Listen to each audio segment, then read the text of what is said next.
সরকার গঠন করবে বিজয়ী দল, এটাই তো স্বাভাবিক। কিন্তু ভাবুন তো, একদিকে সরকারের মন্ত্রীরা শপথ নিচ্ছেন, আর ঠিক উল্টো দিকে বিরোধী দলও নিজেদের একটি পূর্ণাঙ্গ মন্ত্রিসভা গঠন করে বসে আছে। শুনতে অবাক লাগলেও আধুনিক গণতন্ত্রে এটি এক দুর্দান্ত চর্চা, যার নাম শ্যাডো ক্যাবিনেট বা ছায়া মন্ত্রী পরিষদ। সম্প্রতি বাংলাদেশে 11 দলীয় জোটের পক্ষ থেকে এমন একটি ধারণার কথা আসার পর দেশ জুড়ে শুরু হয়েছে তুমুল আলোচনা।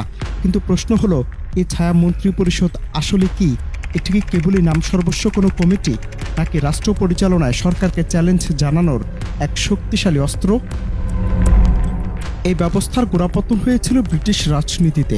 1836 সালে স্যার রবার্ট পিল যখন তার প্রাক্তন সতীর্থদের নিয়ে সরকারের বিরোধিতা শুরু করেন, তখন থেকেই এর আনুষ্ঠানিক যাত্রা 1880-র দশকে সবকটি সংবাদপত্রে জায়গা করে নেয় এবং 1951 সালে লেবার নেতা হিউ গেটেস্কেল একে আধুনিক রূপ দেন। বর্তমানে যুক্তরাজ্য, কানাডা, অস্ট্রেলিয়া ও নিউজিল্যান্ডের মতো দেশগুলোতে এটি একটি সুপ্রতিষ্ঠিত সংসদীয় রীতি। যুক্তরাজ্যে একে মহামান্যের অনুগত বিরোধী দলও বলা হয়।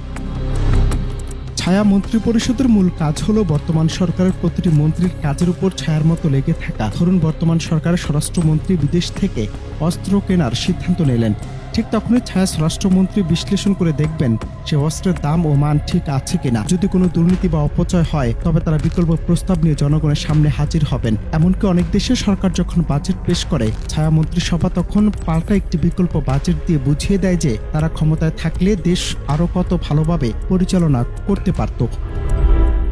বাংলাদেশের রাজনীতিতে এনসিপি বা জামায়াত ইসলামীর মতো দলগুলোর যদি সরকার চালানোর অভিজ্ঞতা কম থাকে, তবে ছায়া মন্ত্রিসভা হতে পারে তাদের জন্য বড় একটি প্র্যাকটিস গ্রাউন্ড। বিশ্লেষকদের মতে, যদি আসলে একটি শক্তিশালী ছায়া ক্যাবিনেট গঠিত হয়, তবে সেটি নাগরিকদের জন্য আশীর্বাদ হতে পারে।